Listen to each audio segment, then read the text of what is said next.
यांचा अभ्यास किंवा ज्ञान यालाच विज्ञानशास्त्र असं म्हणतात.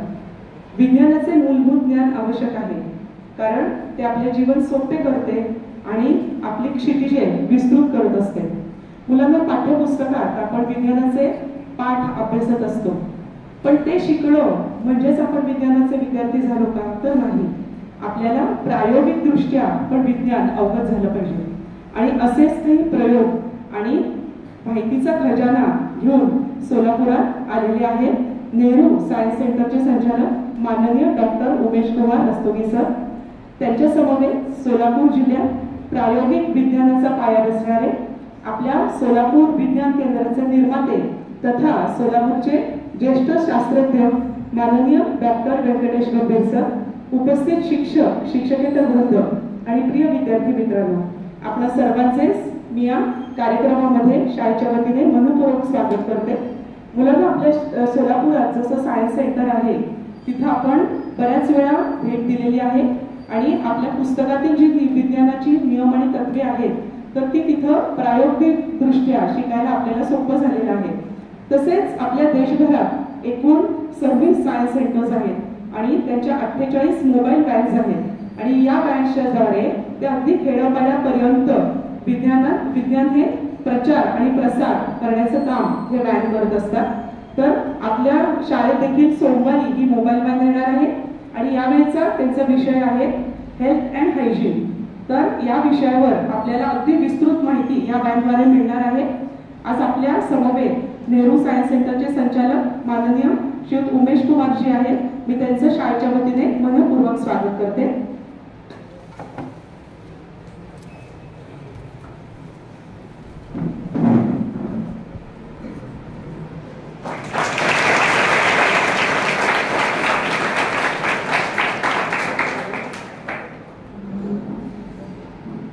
ज्यांच्यामुळे आपल्याकडे रस्तोगी सरांचा योग सोलापुरात येण्याचा आला, ज्यांच्या प्रयत्नांमुळे, तर ते माननीय डॉक्टर व्यंकटेश गंभीर सर यांचे मी शाळेच्या वतीने स्वागत करते.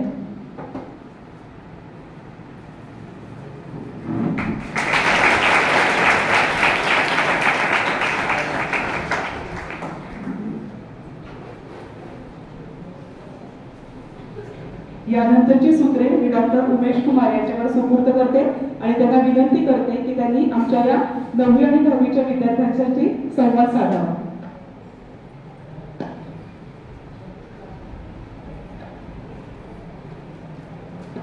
नमस्कार.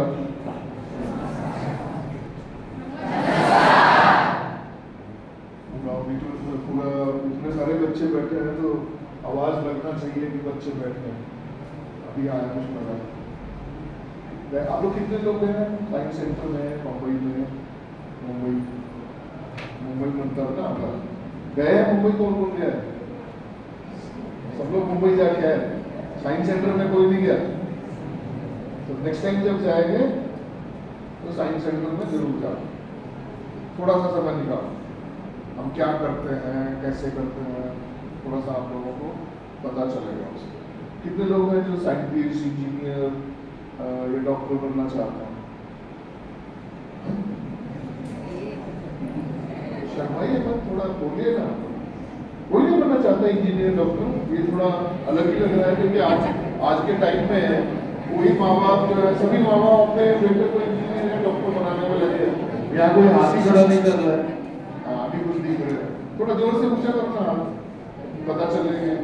ये लोग तो इंजीनियर बनना चाहते हैं, डॉक्टर जो भी बनने को. ठीक है, अभी कर सकते हैं डिसाइड. साइंस में कितने लोग जाना चाहते हैं? फंडामेंटल साइंस में. ये देखिए शुरू हो गया आजकल. साइंस में जाने वाले लोग बहुत कम मिलते हैं. साइंस में कैसे जाएंगे? साइंस सेंटर में तो गए नहीं हो आप लोग. साइंस पढ़ने से साइंस में चले जाएंगे? साइंस को फॉलो करना पड़ेगा ना, एक्सपीरियंस करना पड़ेगा. कैसे करेंगे एक्सपीरियंस? एक्सपेरिमेंट करके अपने आँख, नाक, कान सब पूरा रखना. आप लोग कितने लोग हैं जो दूध पीते हैं? सब लोग. दूध का रंग कैसा होता है? वाइट, है ना, सफेद. क्यों होता है? घी तो पीला निकलता है उसमें से. गाय का दूध में से कैसा कलर का घी निकलता है? पीला रंग का निकलता है ना, बड़ी बड़ी एडवर्टाइजमेंट आती है, शुद्ध गाय का घी पीले रंग का दिखता है। तो वो क्यों होता है? मैं क्यों पूछ रहा हूँ, मैं बताऊंगा। हम जब साइंस में जाना चाहते हैं तो कुछ चीजें हैं जरूरी, क्यों, कब, कैसे, ये अगर हम नहीं सीखना शुरू करेंगे तो फिर साइंस में जाने का मतलब नहीं रहेगा। मतलब मैंने कहा आप साइंस में जाओ, आप चले गए, उसका कुछ मतलब नहीं है। मैं अगर कहूँ साइंस में जाओ तो आपको पूछना है क्यों, मैं क्यों जाऊँ साइंस में, मैं कॉमर्स में क्यों नहीं जाऊँ, कॉमर्स भी तो बहुत अच्छा है, मैं आर्ट में क्यों नहीं जाऊँ। कोई भी सब्जेक्ट खराब नहीं है। पहली बात तो ये है जो आपको पसंद है वो करना। 3 इडियट में बोलते हैं ना, 3 इडियट कितने लोगों ने देखा है? बोलते हैं लता मंगेशकर को बोलते हैं भाई तुम क्रिकेट खेलना शुरू करो तो क्या हाल होता है, और सचिन तेंदुलकर को बोलते हैं कि तुम गाना गाना शुरू कर दो। तो आपको जो पसंद है वो करना। अगर आपको साइंस पसंद है तो साइंस में जाओ, कॉमर्स में जाओ, किसी में भी जाओ, लेकिन जो पसंद है पहले उसको एंजॉय करना चाहिए, जबरदस्ती नहीं।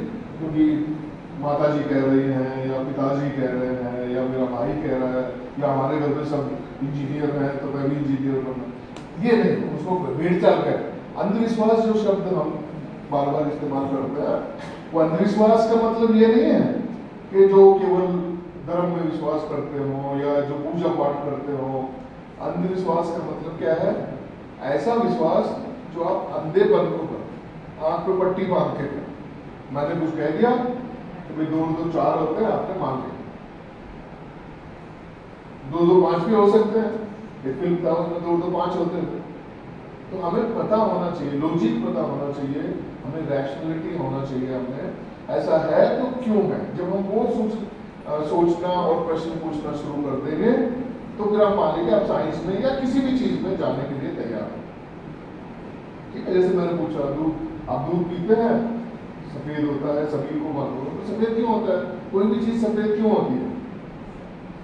आप शायद आगे जाके पढ़ेंगे, आप में से कुछ सीनियर क्लास के बच्चे जो, कोई चीज सफेद क्यों होती है? प्रकाश में कितने रंग होते हैं? 7 ना, जो आप आज के हिसाब से तो बहुत ज्यादा होते हैं, पहले होते थे 7, जब हम केवल 7 रंग जानते थे। अभी कंप्यूटर में जाओगे तो 1 से 0 से 255 तक आप लगा सकते हैं। शेड होते हैं आजकल, जैसे लाल रंग, ये पोस्ट रेड है, ये बड़ा रेड है, ब्लू, पीकॉक ब्लू। तो एक रेड आजकल कहना मुश्किल है, समय के साथ बहुत कुछ बदल गया। तो कलर क्यों होता है? जो 7 कलर रिफ्लेक्ट कर दे, परावर्तित कर देगा, रिफ्लेक्शन, वो कैसा होगा? और व्हाइट। और जो 7 एब्जॉर्ब कर ले वो कैसा होगा? ब्लैक। लाल कपड़ा लाल क्यों दिखाई देता है? अभी ये ब्लू को पहन रखा है तो ब्लू क्यों दिखाई देता है? ये हमें जानने का। मैं जो कहना चाहता हूँ आप लोगों से, जो थोड़ा समय बिता रहे हैं हम लोग, वो ये कि क्यों कोई चीज क्यों हो रही है उसके बारे में आप में उत्सुकता होनी चाहिए, क्यूरियसिटी होनी चाहिए। गौतम बुद्ध, जो महात्मा बुद्ध है, उन्होंने कहा है आप केवल इसलिए विश्वास ना करें या माने क्योंकि आपके टीचर कह रहे हैं, क्योंकि आपके पेरेंट्स कह रहे हैं, क्योंकि मैं कह रहा हूँ या प्रिंसिपल मैडम कह रही हैं। आपको अपना लॉजिक खुद लगाना है, तब हम इसको कहते हैं। एक शब्द हम लोग आजकल यूज करते जो पंडित नेहरू जी ने क्वाइन किया था, साइंटिफिक टेम्परामेंट, वैज्ञानिक दृष्टिकोण। सुना है ये शब्द? हमारे संविधान में लिखा है।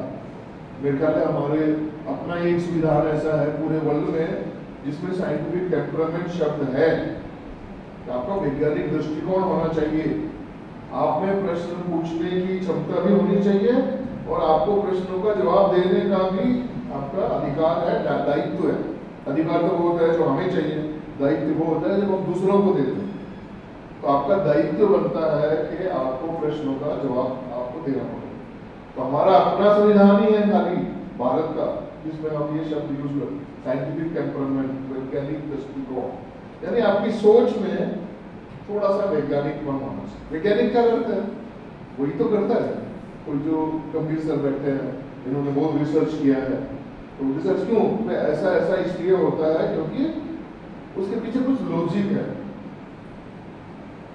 ऐसा नहीं है भाई मैंने कह दिया या उन्होंने कह दिया भाई मैं कह रहा हूँ बच्चे ऐसा ही करेंगे तो वैसा ही नहीं, वो नहीं, उसके पीछे कुछ कारण है। जैसे आपने बताया लाल रंग का कपड़ा लाल क्यों दिखाई देता है, ब्लू रंग का ब्लू क्यों दिखाई देता है, कुछ चीज़ें वाइट होती है, तो ये उसके पीछे भी बहुत सारी चीज़ें हैं। जैसे आप बड़े होंगे आप सीखेंगे, तो आपको जो जरूरी चीज़ है वो ये अपने आँख नाक कान खुला रखें, जो हो रहा है वो क्यों हो रहा है उस पर जानने की कोशिश करें। केवल आंख बंद करके नहीं मानना, विश्वास उसको हम कहते हैं अंधविश्वास, और अंधविश्वास किसी भी चीज पर हो सकता है। किसी ने कह दिया जाओ तुम्हारे सर पर हाथ रख दिया अब तुम फला फला बन जाओ, जब तक आप करेंगे नहीं, तो चेष्टा नहीं करेंगे, प्रयत्न नहीं करेंगे, तब तक तो नहीं होगा ना। मेरे कहने से थोड़ी होगा। अगर मैं कहता तो मैं पता नहीं कितने लोगों को क्या क्या बना दे रहा हूँ। तो आपको उसके हिसाब से प्रयास करना पड़ेगा, आप तभी आपको सीखना पड़ता है। तो अब जब साइंस की जब हम बात करते हैं या किसी भी सब्जेक्ट में, अब आजकल तो सब्जेक्ट तो कुछ नहीं, साइंस का एक्चुअल मतलब क्या होता है किसी को पता है? साइंस सब्जेक्ट है, विषय है, इसका मतलब क्या होता है? साइंस शब्द का शाब्दिक अर्थ लिटरल मीनिंग कहते हैं नॉलेज, ज्ञान, जिसको हम ज्ञान विज्ञान आप लोग यूज करते हैं ना, ज्ञान विज्ञान, उसको प्रत्यय लगा दिया ज्ञान के पीछे भी और आगे लगाया तो विज्ञान हो गया। सब्जेक्ट हमने बनाया है उसको, ये फिजिक्स, ये केमिस्ट्री, ये बायोलॉजी, ये सोशल साइंस, इसका मतलब ही होता है नॉलेज। नॉलेज का मतलब ज्ञान। तो हर चीज जो आप पढ़ते हैं उसके बारे में जब आप ज्ञान अर्जित करते हैं, ज्ञान उसके बारे में सीखते हैं, बस वही विज्ञान है। उसको हमने ही बनाया सब्जेक्ट को साइंस का। आप थोड़ा पढ़िए, गूगल पे ढूंढ के आ जाके, अभी तो सब लोग इंटरनेट यूज करते होंगे, उसमें टाइप करके देखिए साइंस का मतलब क्या हो, तो आपको पता चलेगा। कई चीजें हमने बनाई। अब कुछ एक्सपेरिमेंट, हम लोग तो एक्सपेरिमेंट ही ज्यादा करते हैं, अभी एक दो हमने किए हैं, आप लोग करेंगे एक्सपेरिमेंट? चलिए करके देखिए। छोटे छोटे एक्सपेरिमेंट हैं, आपने किए भी हो सकते हैं कुछ लोगों ने। अपना जब दूध गर्म होता है कैसे ठंडा करते हैं उसको? आप गर्म दूध पिया है कभी? ठंडा कैसे करते? कैसे मुंह मारते? आप कोई और ऐसे ही तो करते हैं ना? ऐसे ही करते हैं, कोई और तरीके से करता है तो बताइए। सभी लोग ऐसे ही करते हैं। चलिए अपने हाथ का पीछे ये लीजिए और इसको मुंह मारते। कैसा लग रहा है? ठंडा लगा? नहीं लगा ठंडा? कितने लोगों को ठंडा लगा? हाथ लगा, हाथ लगा। कितने लोगों को गर्म लगा? लोगों को गर्म लगा, मुंह मारने से गर्म लगा। दोबारा अच्छा ठीक है, अभी एक काम करिए, ऐसा कैसा लगता है? गर्म लग रहा है ना? इतनी देर में तो बुखार नहीं चढ़ा होगा, शरीर तो वही है, सांस भी वही है, खाली अपने आपने मुंह का थोड़ा सा शेप चेंज किया। पहले थोड़ा मुंह टर्न किया था, अभी आपने मुंह खोल दिया। साइकिल में हवा भरी है? साइकिल में हवा कितने लोग भरते हैं? साइकिल में हवा भरने के बाद पंप को कभी छुआ है? कैसा होता है? उसकी नली को अपने हाथ पे लगा के कभी छेड़ा है? नहीं, आज करना है। जब कोई पंप हवा दबा रहा होगा तो उस नली को अपने हाथ पे लगाइए, वही नली, पंप तो गर्म महसूस होगा लेकिन नली में से जो हवा आएगी वो कैसे लगेगी? आपको क्या लगता है ये पंखा ठंडी हवा दे रहा है? कितने लोग मानते हैं ये पंखा ठंडी हवा दे रहा है? तो बोले हाँ या ना? कितने लोग मानते हैं ये ठंडी हवा दे रहा है? कोई नहीं मानता। कितने लोग मानते हैं गर्म हवा दे रहा है? हवा दे ही नहीं रहा। मुझे आ रहा है, आप यहाँ बैठे हैं, आपको लग रहा है पंखे में से कुछ आ रही है हवा? कैसा लग रहा है? ठंडा लगता है? अगर ठंडा नहीं लगेगा तो हम क्यों चलाएंगे? बात तो बिजली का बिल बना रहे हैं, बंद कर देना चाहिए। ना ये ठंडी हवा दे रहा है ना गर्म दे रहा है, तो क्या दे रहा है? तो ठंडी क्यों लगती है? अब मुझे तो लग रहा है, मेरे को ठंडा लगता है यार, मुझे ठंडा लग रहा है, मुझे तो लग रहा है ठंडा। क्यों लगता है ठंडा? कोई पता है? देखो हम आसपास हमारा इतना कुछ है सीखने को, पर हम सब चीजें भी देख के डालते हैं। हम तो अरे ये तो होता ही है, ऐसा नहीं छोड़ना है, पूछना है। आपको लग रहा है ठंडा? क्यों लग रहा है ठंडा? बताइए। सिंपल है, आप इतनी जगह, ऐसी जगह रहते हैं जहां बहुत गर्मी पड़ता है। सोलापुर में काफी गर्म होता है, मटके में पानी भी है। लोहे के बर्तन में अगर ठंडा पानी करना है तो क्या करते हैं?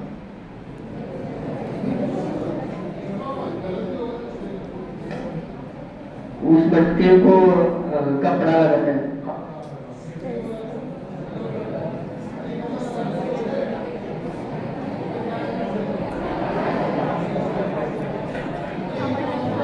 अगर खाली कपड़ा लगा देंगे तो और गर्म हो जाएगा, उस पर पानी छिड़कना पड़ेगा। पानी छिड़कने से क्या होगा? क्या बोलते हैं उसको, प्रोसेस को? एवोपरेशन, वाष्पीकरण। जो पानी आप ठंडा किया है, डाला है, वो उड़ेगा। उसको उड़ने के लिए कुछ उष्मा चाहिए, कुछ हीट चाहिए। वो कहां से लेगा? लोहे के बर्तन से। अब लोहे के बर्तन के पास तो है नहीं, वो कहां से लेगा? उसके अंदर रखे हुए पानी से। तो थोड़ी देर में आपका पानी ठंडा हो जाएगा। ये भी ऐसा ही कर रहा है, ये हवा तो दे रहा है। अगर मैं पहले से ही गर्म है, मान लीजिए मुझे पसीना नहीं आ रहा और फिर मैं इसके नीचे बैठूंगा तो ये और ज्यादा गर्म लगेगा। अगर मुझे पसीना आ रहा है और फिर मैं इसके नीचे बैठूंगा तो जो पसीने में गीलापन है मेरे शरीर पे वो उड़ेगा। वो उड़ेगा तो उसको हीट चाहिए, अपने आप नहीं उड़ सकता। अपने आप उड़ता तो कहने की क्या बात, अगर एनर्जी का कंजर्वेशन नहीं हो तो उसको उड़ने के लिए ऊष्मा चाहिए। ऊष्मा कहाँ से ले रहा है? मेरे शरीर से। और अब जब आप किसी चीज को, अगर आपको ऊष्मा हीट आपसे निकाल दी तो आपको ठंडा महसूस होगा। इसलिए जब आपने हाथ ऐसा किया तो जैसी हवा थी वैसी आ गई। जब आपने थोड़ा मुंह ऐसा टाइट करके फूंक मारा तो क्या हुआ? थोड़ी जो कंप्रेस हवा थी उसको एक्सपेंड होना है, उसको बराबर फैलना है। तो फैलने के लिए ऊष्मा चाहिए, वो आपके हाथ से लिया तो आपको ठंडा महसूस हो। इसलिए जब फूंक मार के पीने के लिए बोलते हैं ऐसा करते हैं, ऐसा तो कोई ठंडा नहीं करता, नहीं करता। तो हम जो कर रहे हैं, हम बहुत सारी ऐसी चीजें करते हैं। जैसे मैंने बताया आपने साइकिल में हवा, हम कभी पानी कभी छिड़काव किया होगा गार्डन में, करते हैं। बदमाशी करने के लिए क्या करते हैं? पाइप को सामने से, कभी गाड़ी धोई होगी, साइकिल धोई, नहीं तो स्कूटर धोया या कार धोई, पाइप को आगे से क्या करते हैं? पानी मान लीजिए मुझे दूर तक बैठना है तो क्या करते हैं? सामने से उसका मुंह दबा देते हैं, थोड़ा नैरो करते हैं। क्यों? उससे क्या होगा? उसमें कोई पंप थोड़ी है। प्रेशर आपके हाथ से करते हैं या कैसे होता है? अपने आप कैसे बढ़ेगा प्रेशर? आपने तो उसको नैरो कर दिया तो प्रेशर क्यों बढ़ा? आप करते हैं, रोज करते हैं, लेकिन हम कभी ध्यान नहीं देते। आपने कभी, कितने लोग हैं जो खेत में गए हैं, कभी पानी जो नल में से पानी चलते हुए देखा है? जब आप, बड़ी नदी होती है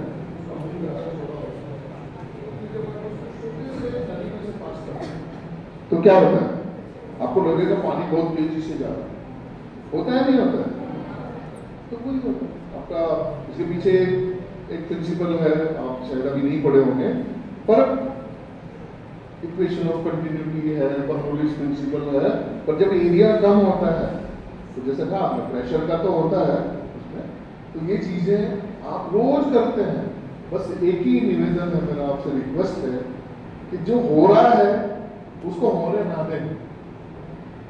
आप रोक नहीं पाएंगे, पर उसके पीछे जानने की कोशिश करें कि ऐसा क्यों हो रहा है। बस इतना ही पढ़ना पड़ता है साइंस में, इससे ज्यादा मुश्किल कुछ नहीं। आपको छोड़ दोगे, अच्छा ये भी हो गया, चलो चलो रख लिया, ये भी हो गया, ये भी हो गया, ये भी हो गया। बाद में आप बोलेंगे मेरे मार्क्स आए 90% और ये भी 100%, फिर कोई पूछेगा ऐसा क्यों होता है, तो ये तो मुझे नहीं पता, किताब में लिखा है।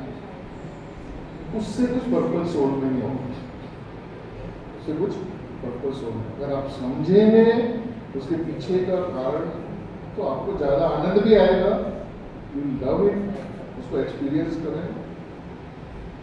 ऐसे कितने एग्जाम्पल हम लोग आपको दे सकते हैं। कितने, जैसे एक अभी दिया मैंने, अब इसके पीछे अगर चाहे तो जब आप बड़े होंगे मेरे मेरे 10th या 11th में अगर थर्मोडायनेमिक्स के बारे में पढ़ेंगे तो ये सारी चीज़ें हम इससे, यही चीज़ आपके रेफ्रिजरेटर में होता है, घर में फ्रिज है ना सबके, उसमें वही होता है जो अभी हमने किया। तो ये दो चीज़ है जो आपके रेफ्रिजरेटर में भी होता है, उसमें एक कंप्रेसर होता है, सुना है कंप्रेसर? क्या करता है कंप्रेसर? कंप्रेस करता है, किसको? हवा को। किसको कंप्रेस करता है? कभी देखा है फ्रिज को आगे से पीछे से खोल के? नहीं, मतलब खोलना नहीं है, नहीं तो पिटाई होगा, बिकॉज इतना महंगा खोल के रख देंगे तो। और एक बड़ी ट्यूब होती है उसमें, जहाँ पे बर्फ जमी होती है ना, उसके पीछे जाके देखिए पतली पतली ट्यूब आएगी, लेकिन जहाँ बर्फ जमी होती है या जमाई नहीं होती है, वहां पे ट्यूब को थोड़ा बड़ा कर चौड़ी होती है। ये थोड़ा सा इंजीनियरिंग करना है, देखना है। कभी उत्सुकता नहीं हुई कभी के हाथ लगाओ तो गर्म हाथ, उसमें भी तो वही होता है, पीछे हाथ लगाएंगे कंप्रेसर पे तो उसमें पानी पड़ता है, उसमें जैसे शिव जी पे पानी चढ़ाते हैं ना, उसमें ऐसा ही उसके ऊपर पानी पड़ता रहता है, तो वो पानी उसको उड़ता रहता है वहां से, जो डिफ्रोस्ट, ऑटो डिफ्रोस्ट करके कुछ आता है ना आजकल, ऑटो डिफ्रोस्ट बोलते हैं, फ्रिज में एक बटन होता है ऑटो डिफ्रोस्ट, वो पानी नहीं बनाता, वो सीधा उसको उड़ा देता है बर्फ।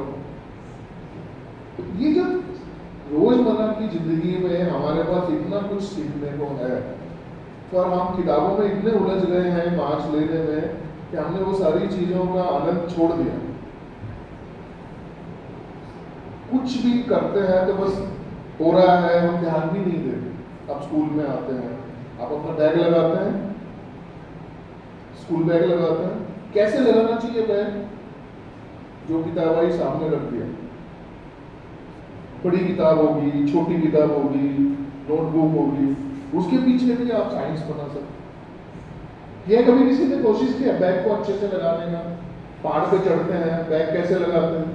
भारी चीज अलग कहाँ रखनी है, हल्की चीज कहाँ रखनी है? मैं आपको बता रहा हूँ, आपको लग रहा होगा कि पता नहीं हम कौन सी दुनिया में, हमने तो कभी ध्यान ही नहीं दिया, पर हम इतने इग्नोरेंट हो गए हैं, हम इतने लापरवाह हो गए हैं कि जो कर रहे हैं बस कर रहे हैं, क्यों कर रहे हैं हम ध्यान नहीं देते। इसको बदलना होगा हम सबको। कौन बदलेगा? आप लोगों को बदलना। जब आप बैग लगाएं तो बैग कैसे लगाना है उसको साइंटिफिकली लगाएं और फिर उठा के चलिए। आपको लगेगा, आजकल हम बात करते हैं कि बच्चों की कमर में दर्द रहता है, दर्द तो हो गई, आप गलत तरीके से बैग लगा के जा रहे हैं तो पढ़ना तो पड़ेगा, पढ़ाई से तो पीछा छूटने वाला नहीं। तो किताब को हम ढंग से लगा सकते हैं, उसको साइंटिफिक तरीके से लगा सकते हैं, तो हो सकता है आपकी कमर का दर्द कम हो सकता है, आपको चलने में आसानी हो सकता है आपको वजन कम भी लगे। जैसे ये हाथ है ना आपका, सोचा कभी ये हाथ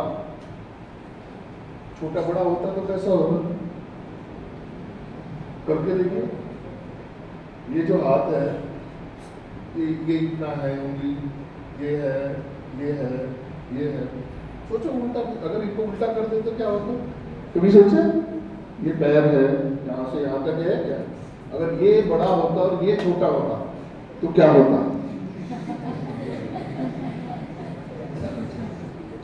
बहुत अच्छे से बनाया है वो, हाथ भी बहुत अच्छे से बनाया है। लीवर होता है ना, आप घर में यूज करते हैं, कैंची चलाए, कैंची क्या है? मशीन, मशीन है, देखो लीवर है। नेल कटर, नेल कटर को काटते हैं नहीं दूसरे तरीके से, आपके पास कैंची भी तो होता है, कैंची से क्यों नहीं काट लेते? नहीं काट सकते हैं, काटने में तो कोई दिक्कत नहीं है। पहले जमाने में एक दुकानों में जाते थे नेल कटवाने के लिए, एक बड़ा शार्प सा एक ऑब्जेक्ट होता था, उससे काटते और उससे कटने का अनुभव कर रहे। तो इतनी चीजें हैं सीखने के लिए, अभी मैं खड़े खड़े आपको इतने समाचार बता रहा, तो आप लोग भी कर सकते हैं। हमने भी तो, हम ऐसा नहीं है कि हमने कोई डिग्री लिया है स्पेशल, बस आपकी तरह ही हम भी नॉर्मल स्टूडेंट ही रहे हैं, पर थोड़ा सा जागरूक क्यूरियस होना अच्छी बात है। अब सोचिए आप छोटा बड़ा होने से क्या होगा? पंक्चर लगाते हुए देखा है बस में, टायर बदलते हुए देखा होगा, कार का टायर खोला होगा, उसमें एक आदमी, ट्रक का टायर होता है तो एक आदमी चढ़ जाता है उसके ऊपर में खोलने के लिए। कभी देखा हो आपने, कभी ऐसे बदलते हो? क्यों? Lever, machine, simple machine, screw, पेचकस, सब मशीन है, सब कुछ, पर हम ध्यान नहीं दिए। करेंगे अभी तो समय जितना है उसके हिसाब से मैं यही कह सकता हूँ कि आप अपने आप को थोड़ा सा क्यूरियस, आज से ही शुरू करो। जो भी कर सकते हैं कोशिश करो उसके पीछे जानने की कि ये क्यों हो। ना हो तो हमें चिट्ठी लिखो, गंभीर सर बैठे हैं, टीचर्स हैं, वो आपको गाइड करेंगे। ना हो तो science centre, Nehru science centre में चिट्ठी लिखो, मेल भेज दो, कभी ना कभी जवाब आ जाएगा। बहुत सारी चीजें हैं सीखने के लिए। भाई इतना सीख लिया ना तो आप यकीन मानिए अच्छा खासा गुजारा हो जाएगा साइंस में। कोई आपको सब्जेक्ट में कोई भी हरा नहीं, मैं इतना कह सकता। तो मेरे ख्याल में इतनी देर के लिए आप करेंगे ना प्रॉमिस? सोचिए, जरा सोचिए, करेगा तो जरा सोचिए, थोड़ा थोड़ा कुछ करके सोचिए, बन जाएगा। और एक दूसरे से डिस्कस करें, भाई मेरी समझ में नहीं आया तुम बताओ, या जिसकी समझ में आ रहा है दूसरों से पूछे, टीचर से पूछे, नहीं तो हमसे पूछे। हम आपकी सेवा के लिए ही बैठे हैं, आपको बिल्कुल निसंकोच आप हमें देख सकते। Thank you ma'am for giving me opportunity to interact. कुछ मजा आया नहीं आया? थोड़ी दिमाग की बत्ती जली?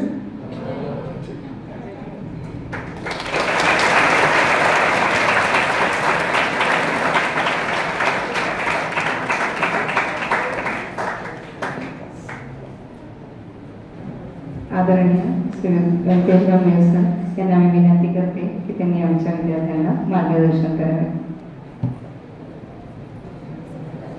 दोस्तांनो, मार्गदर्शन निर्गदर्शन सगळं विसरून जा, ते नंतर करू आपण.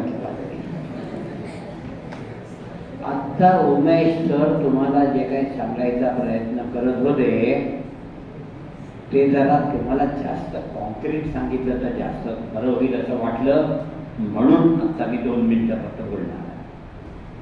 दोस्तांनो, आम्ही सायन्स शिकतो आहोत, मला खूप चांगलं सायन्स येतं वगैरे वगैरे, हे विसरा.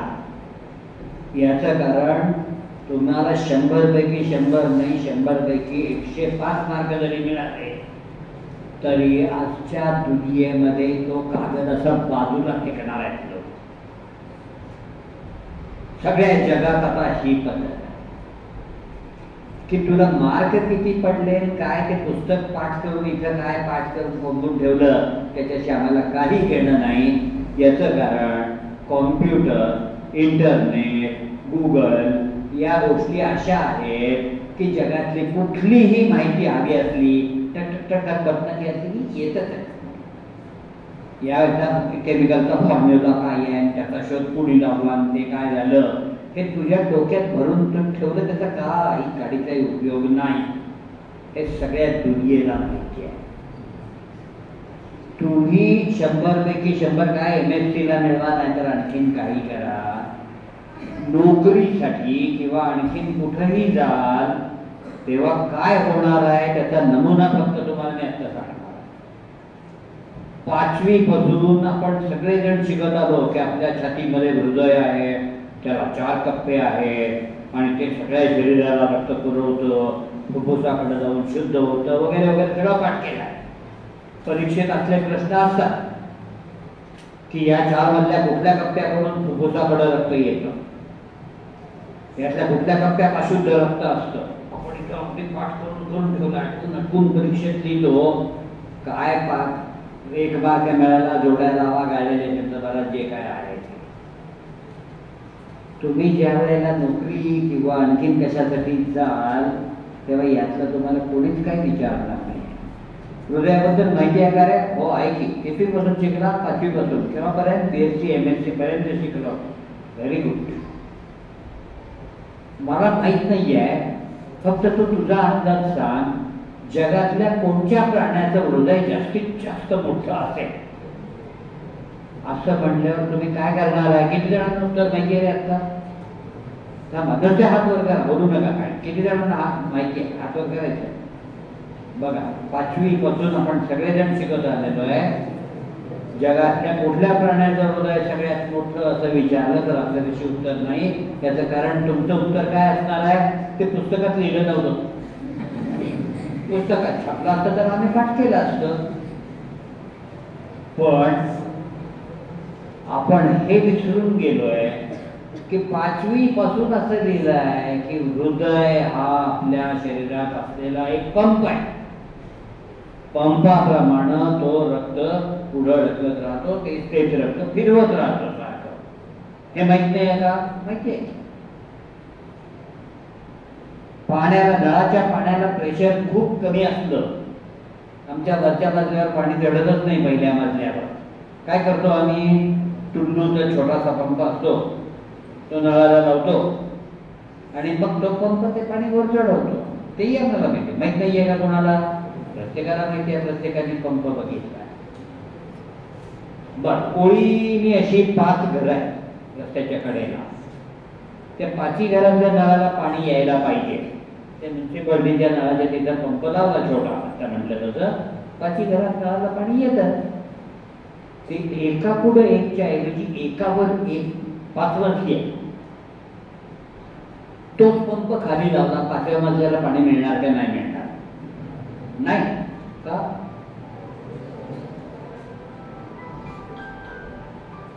बोल हमारा है बोल. तर तुम्ही म्हणणार ते वर चढवायला जास्त ताकद लागते.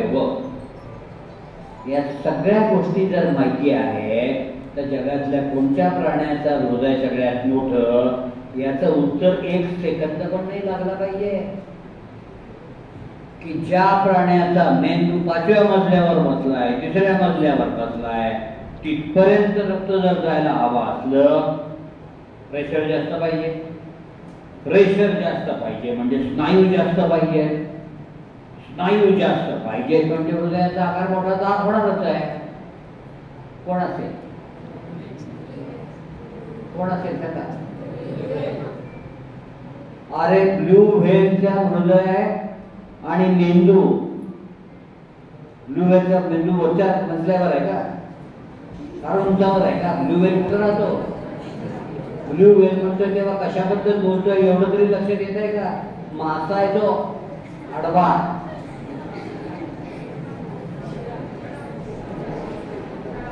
ज्याला विचार करता येतो तोच सांगेल जिराफाचा मेंदू त्याच्या डोक्याच्या इतक्या उंचावर आहे. तिथपर्यंत रक्त जर वर न्यायचं असेल तर हा पंप मोठा असायलाच पाहिजे. त्याच्याशिवाय रक्त तिथे जाणारच नाही. आणि मेंदूलाच रक्त नाही मिळालं तर जिराफ जिवंत काय? म्हणजे कुठल्या प्राण्याचं हृदय सगळ्यात मोठं पुस्तकात लिहिलं नव्हतं म्हणून मी रडत बसतो हे करणार आहे का? मला जे कळलं, मला जे माहिती आहे की तो पंप आहे ना, कसा पंप आहे? स्नायूंचा पंप आहे. म्हणजे त्याचा साईज कशावर अवलंबून असणार आहे? मसल किती जास्त तेवढा साईज मोठा. मग जास्त मसलची गरज केव्हा लागणार आहे? जितके उंच रक्त चढवायचं असेल तितके जास्त लागणार आहे. माझ्यापाशी उत्तर आहे की सायन्स शिकणं कशाला म्हणतात? पुस्तक पाठ करणं म्हणजे सायन्स नाही. 100 पैकी 100 मार्क म्हणजे सायन्स नाही. ज्याला असा विचार करता येतो की मला जे माहिती आहे ते आणि तुम्ही जे काय त्याचा प्रश्न मांडलाय ते याचा संबंध कसा लावणार आहे आणि मला जे वाटते ते मी सांगणार आहे, त्या लोकांना पटापट नोकऱ्या मिळतील. आणि ज्यांच्यापैकी 100 पैकी 100 डिस्टिंक्शनचं सर्टिफिकेट आहे ते रस्त्यावर फिरत राहतात. आपण काय व्हायचंय ठरवा. सायंटिस्ट होणं फार पुढं आहे, पण कमीत कमी मला सायन्स कळलेलं आहे. जे कळलंय त्याचा उपयोग करता येतो तेवढी क्षमता माझ्यामध्ये आहे. हे जे दाखवतील त्यांचं आयुष्य पुढचं चांगलं आहे. आणि जे पाठ करून काहीतरी मला सायन्समध्ये एवढे मार्क मिळाले ते सर्टिफिकेट घेऊन फिरतील त्यांच्या पुढं अंधार आहे. हे लक्षात ठेवा. आणि कालपर्यंत आपण जे करत नव्हतो, जे वाचलं, जे शिकवलं, याचा संबंध काय, कशाशी, याचा आपण आपल्या मेंदूला जे ट्रेनिंग द्यायचं आहे ते कुठल्या कोचिंग क्लासमध्ये होत नाही, युनिव्हर्सिटीमध्ये होत नाही, आपण करायला लागत असतं की मी जे आता ऐकलं, जे वाचलं, जे शिकलो, याचा आमच्या जीवनाशी संबंध काय कुठला. हे ज्यांनी केलं ते सगळेजण एकदम लाईफमध्ये सक्सेसफुल होणार आहेत आणि हे जे करणार नाही त्यांच्या मात्र अवघड आहे. एवढं सांगून मी थांबणार आहे. उद्यापासून सायन्स शिकायचं म्हणजे काय करायचं, आपल्या आपण विचार करा आणि पुस्तक पाठ करायचं आहे फक्त, का त्याच्यातून जे लिहिलं आहे त्याच्यावर मी माझ्या मेंदूला कामाला लावणार आहे, हे करायचं आहे, ते करायला लागा. All the best.